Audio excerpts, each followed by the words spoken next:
Hello guys, welcome back to the Beastie room. Now, we done in a recent video, we spoke about fruit flies and what we do. And today I've been making up some new fruit fly cultures.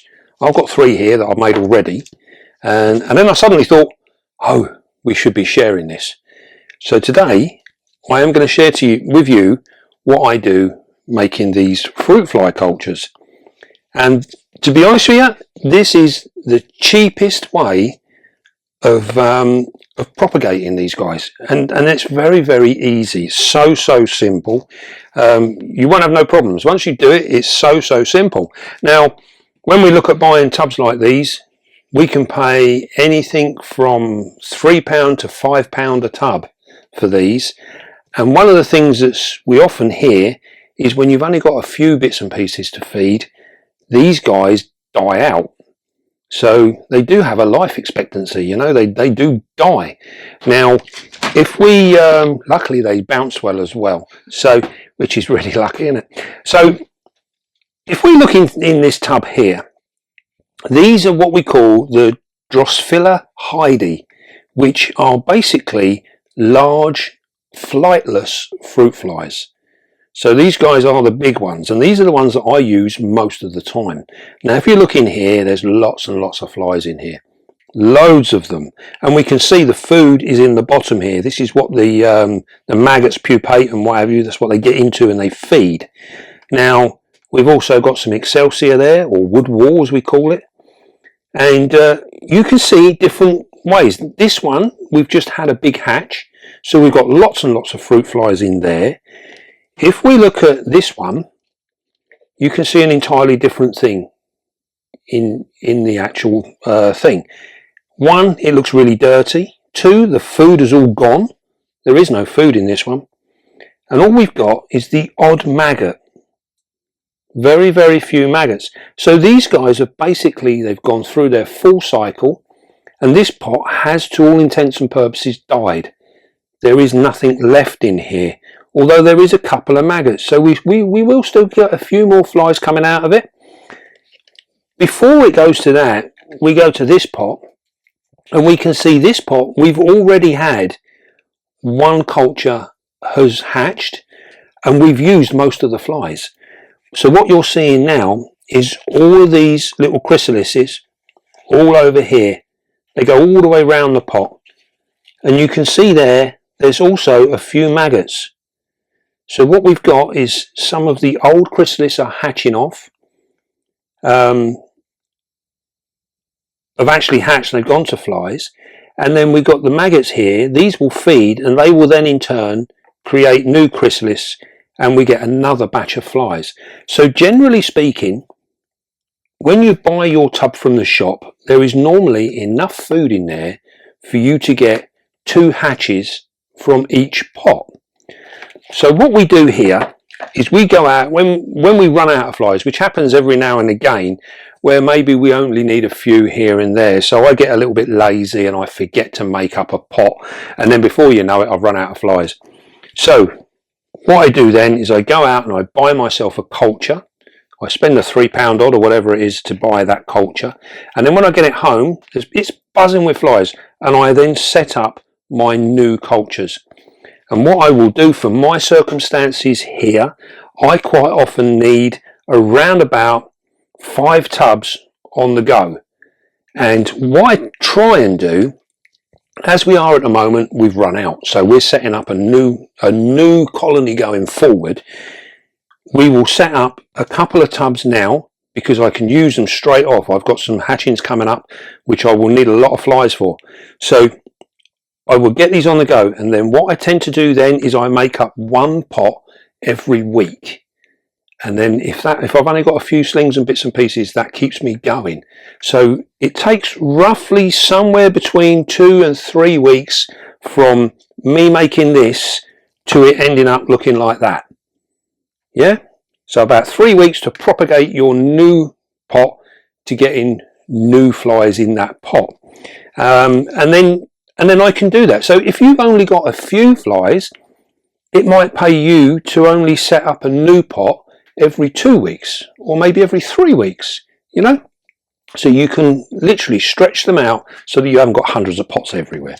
So what we do, we'll put them ones over there because I've already done them. They're ready for the shelf. They're already done. Now what we do is we get these pots. If you're lucky enough, if you go into any of your reptile shops or any of the places that that deal with this sort of stuff, any of the outlets, quite often they're sold in pots like these. Some of them have the tops like these, or you can buy these online.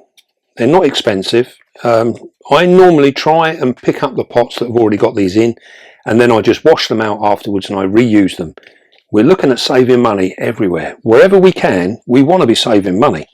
So I reuse my pots, and then the same with these. When we're finished with them, we'll tip them out, give them a wash. They're good to go again. There's no need to throw them away. So we got our pots sorted. Now then, this is the fruit fly culture that I use, and this comes from the Pet Factory. You can get this online. Now a tub like this costs anywhere between £8 and £10, I think, for a tub like this, and it is full to the brim. It's one of the very few products on the market that you get a big tub and it's absolutely full up. Most of them stop about here, don't they? And you're like, cool, I've got done yet again. But not these. No, these are full to the very, very top. And this stuff is all specially prepared and it's ready for your fruit flies. So what we're looking at here is we want to try and keep it down as easy as possible. You can go online and you will find many, many different recipes that you can make up your fruit fly culture with bits and pieces that you have around your home. I can remember, oh well, yeah, we're showing our age now, 30 plus years ago, before you had stuff like this on the market that you could just buy, we used to, at the zoo, we used to have a bin in the corner of the kitchen, and we used to throw all our banana peelings and bits of fruit, chopped ends and stuff like that, throw it all in this bucket in the corner, and our fruit flies used to breed in there. And then obviously they're all over the room as well, you know, they're everywhere. But we could literally go in there, get a banana skin, shake it in a pot, and that'd give us the fruit flies to go and feed some of the animals in the zoo. Them days are long gone, thank God. We now got the easy option. If you want to make your own, by all means make your own. But I use this for some of the reasons, because one, it's very, very easy. It's cheap. This pot here will give me, oh blimey. Well, I use 2 of these. This here, this is from a medicine bottle. Yeah, what you get your measurements so you know your kids are getting the right dosages and your adults and that. I just use one of them. It doesn't matter what you use, as long as you keep your things in. So I use 2 of these, and I literally just put it in there like so. 2. And we'll do one on the other one. One there. We're going to make up 2 pots. Doesn't have to be accurate, you know. It's not rocket science. It's real easy. Keep it simple.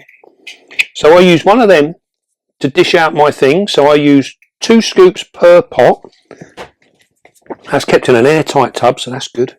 And then I've got another one here, which I use for my water. The reason we don't use the same one is we don't want water getting in that tub. If we get water in the tub, it will go bad, it'll be no good. And you've just wasted the most expensive part of the project. So then all I do then is I get one of these and I fill it around about 3/4 full. That's all. And I tip that into my powder. And normally around about 3/4 just about does it. Sometimes we might have to add a little bit more. Yes, we are. Look at that. That's stodged up like no. We're looking at roughly 3/4 to a scoop. And that will do it. 3/4 to 2 scoops. To 2 scoops, yeah.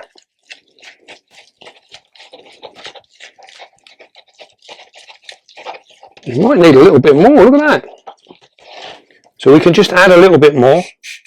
You wouldn't say it's 1 part water, 2 parts powder. It is exactly that, my love. It is exactly that.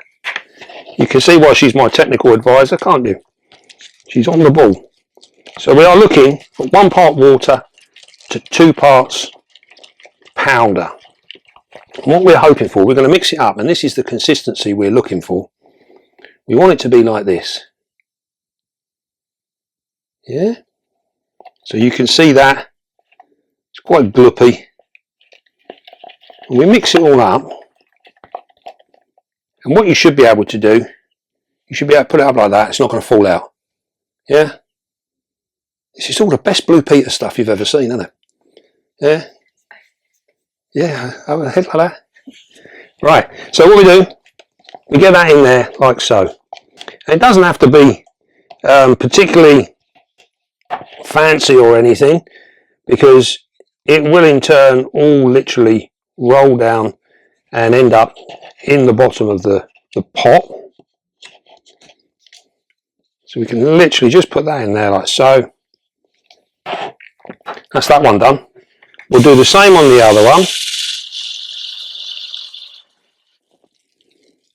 Put that in there. Do that a little bit more. And we'll mix that one up. Now, one of the things that we quite often see with this, many of them advise you to use warm water. I did used to use, they advise you to use water boiled from a kettle. So you literally boil your kettle, let it stand for a few seconds, and then use boiling water. And I did do that for a while, and I found that my cultures were a little bit iffy. So I went over then to only using cold water, and I've had far better success by using cold water. Now there you go, look at that. Perfect consistency. This is what we're looking for. Absolutely perfect. We see in there? Yeah, so it's literally like that. See? Lovely. Now the reason we're looking for this kind of consistency is because we want it so that when the flies go down there and they lay their eggs, when they hatch and we get the maggots, when them maggots go down, they need to be able to burrow through this food as they eat it, and they get rid of it, they eat it all up. If it's too wet, sometimes the maggots don't do so well. If it's too dry, they can't get into it properly. So we're looking at trying to get that consistency. Look, it ain't coming out. That was lucky, wasn't it? So it literally, that's how we're looking. That's what we're hoping to do. So the next stage that we do is we are then looking at getting our, what we call wood wall. You will see this stuff advertised as, oh, I've forgotten what they call it. Excelsior. Excelsior. Now, a little tip here. This bag here will probably fill about 1,000 pots for me, and this cost me, I think it was about $4.99 off of Amazon. Very, very cheap. And what you want to do is when you go looking for this stuff, don't necessarily type in Excelsior or wood wall. You want to go for packing material. So if you go onto Amazon, go into packing material, and you will find Excelsior in packing material, and they use it to pack out crates, boxes and things like that for, you know, for fragile items. Much cheaper. If you put in Excelsior for fruit fly cultures or anything like that, you will end up paying an absolute fortune for it.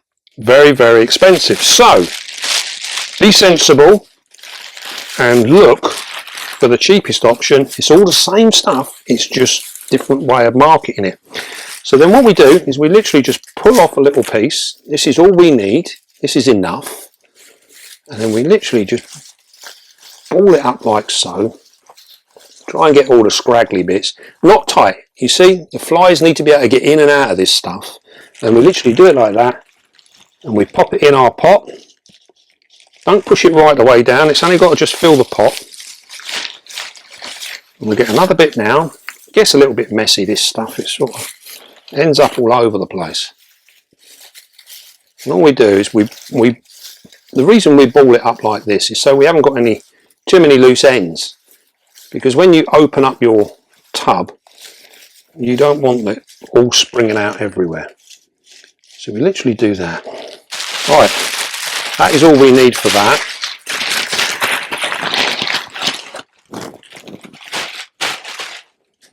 Nice little footnote there.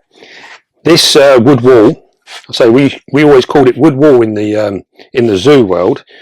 We used to use it as bedding for chimpanzees, and we used to get big bales of it where it was all compressed, and we literally used to, and when you open the bale up, it breaks up in little squares, a bit like a hay bale, and we used to throw them around all over the enclosure and everything, and the chimps would come in and they would tear it all up, and then within about 15-20 minutes you'd go back and they'd make up big fluffy beds all on all the areas where they could make beds. They used to have big shelves that they used to make their beds on, and they'd fluff it all up and they'd make these lovely, lovely beds out of it. Yeah, we used to get through an awful lot of it. Great stuff. Right, so that's that, and that is it. So that is what you're looking to achieve, is that sort of thing. So we've got our food in the bottom. The wood wall is there so that our flies have a surface to walk on, so that they can move around and they can do their thing. They will lay their eggs in there, they'll lay them everywhere. So you're looking at giving a maximum amount of real estate, if you like, areas for them to get onto without having to be in the wet. They don't like being in the wet. Right then, so that's our tubs ready. We've got our lids. These lids have just got a simple hole in them, sponge on the top. Many of you would have seen these. And then they're useful as well. The sponge allows for air to change in there, so it's allowing oxygen to go backwards and forwards. But it's also useful when we come to feeding, because you imagine our lid is on top there. We can take the sponge out and we can literally just flick them out as we want them, depending on how many you want to get out at a time. Right, now then to this next stage. Now this is one of the bits where everyone seems to really, really struggle, and I don't know why, because it's really quite simple. We get one of these. You get one of these. This is a large deli cup. Now this one's got holes in it, but it doesn't need to have holes in it. This was just a spider got sent to us in this particular tub, and this is what I use. But it doesn't need holes in it. We just need the tub. So we get that. It's empty, nothing in it, nice and clean. We get our tub of flies that we bought from the shop. And before we start feeding any of our slings, we need to make up our pots for the future. So don't go feeding everything and then think, oh my God, I've only got a few flies left. That's not going to be any good at all. So what we do, we've got our tubs, we've got our lids at hand. What we're going to do, we're going to just crack this lid open, tap it. This will make all your flies go to the bottom. And then what we do is we literally flick them out like so, like that. We're looking at hopefully getting a roundabout, give it a tap, make sure you get your lid back on this one.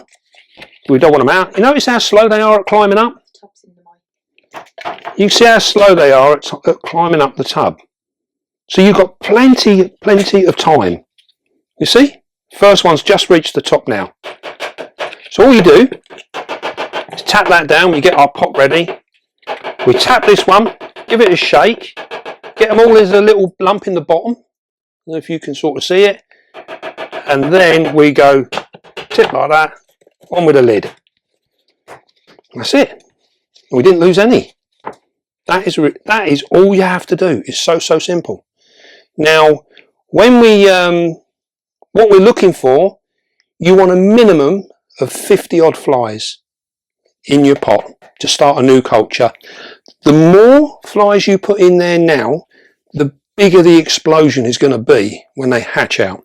So around about 50 odd flies, 50, 60 flies, 70 flies maybe, is going to give you a really good culture.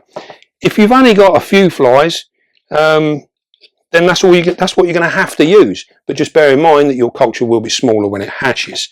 So we're going to set up our next one now. Got our lid again, we've got our tub. Give that a tap on the table. Being flightless, we ain't got to worry about them flying off. So we're looking in there, we're thinking, all right, did you count them, camera lady? Oh, she normally counts these. 56, right, we've got 56 in there. You'd like that, wouldn't you? So we literally tap them again, yeah, so that they're all in the bottom. Can you see that? Can you see that? You see it when you... Yeah. Got a little crowd of them all in the bottom. So we just keep them, give them a shake. They're all in there together. Tip them in, give them a tap, put the lid on. And there you have it. 2 cultures, all ready to go. Absolutely perfect. We've got more than enough flies in each culture. So they're all there. We've got enough food in there to get at least two hatchings out of that. And the next stage is now, what we want to do now, is we clean our table. We get our bit of decorating tape.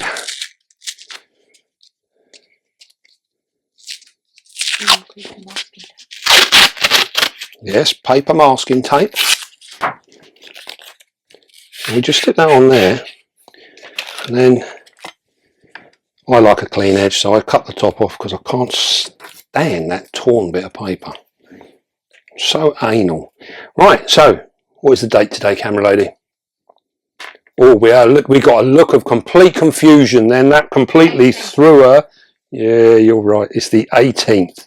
So we literally put on there the 18th of the 12th, 22. We make 2 of those. 18th of the 12th, 22. And the reason we're doing this is so that when you've got a few on the shelf, or just doesn't matter even if you just got the one, you know that that is the day that you set this particular culture. It's when you made this culture. So we just do that. So we just label them so we know what they are. And then we just, in here, if I find I've got too many cultures all popping at once and I don't need the volume of flies, then quite often or not, I will put them down on the floor. And that slightly cooler temperature will slow them right down. If I haven't got enough, as you would have seen in, I think, our previous video, we had our fruit flies up on the shelf. It's because I needed them to pop straight away, and I needed the flies. So I put them up higher. It speeds the whole process up. They breed and hatch much, much quicker. From today, we are looking at between 2 and 3 weeks in this room temperature, and they will go. Now, using this method, we don't get no smell from these. They don't smell. If you go down the route of making your own out of kitchen scraps and things like that, quite often you will get a bit of a smell. So for us, we can have all of these pots going in this room and you'd never know they were here. You don't smell them at all. So it's a really, really, for us, it's a very, very good method of keeping these. And also as well, if you think about it, we've made up 5 pots today here on the desk, and if you think that's anywhere from £3 to £5 a pot, you know, I know at the last show I was shocked to see some of the prices of some of the fruit fly cultures. Very, very expensive. So this is a very cheap alternative and something that every one of you can do at home. You know, you can literally, another top, they don't always have the sponge, some of them have the mesh top like this. So this is just as good. You can reuse this as well. Absolutely perfect. Absolutely perfect. Now, another good little trick is if you're finding you're having struggle getting your fruit flies into your sling pots or your pots that you're keeping your spiders in, whatever it might be, another good trick is to take your pot of fruit flies and put them in the fridge. Leave them in the fridge for, I don't know, 3-4 minutes, 5 minutes maybe. Put them in there, you'll pull them out and there won't be any of them moving. They've all gone cold and they literally just sit there and they freeze. And that allows you to take the top off. You can tip some into your pot, or you can do that first. You can tip them into one of these, put a lid on it, put it in your fridge, and then you can literally, at your ease, you can literally just flick them out like that. When I'm doing many of the pots of Caledonia, that's what I do. I chill them and that lets me put them in there. Otherwise, best will in the world, you will have them running around the desk. So chill them down in the fridge just before you go to put them in. As soon as they come back in here, within a minute of them being in this room, we're back to active again. So you've got to be quick. Got to move. Not spiders chilled. You've got to be, yeah. You've got to be fast. Right. Well, I think that's covered everything, and I think you will agree this is a much cheaper way. Once you've got your few pots, you can also buy these pots from the pet factory where we get the powder from. They sell the pots. They sell complete beginner kits as well. But to be fair, it's often easier. Get the bits and pieces yourselves. Unless you can do it, you can do one buyout, and I think they do a beginner's kit where I think you get 6 of these tubs. If that is all you're ever going to need, then it may be the way to go. It may be a cheap option, because once you've got this stuff, it lasts forever. All you got to do is add this up. If all you're doing, if for argument's sake, if you use, say, 1 tub of flies if you use 1 tub of flies every 2 to 4 weeks, 1 tub of this powder is going to do you over a year. £10.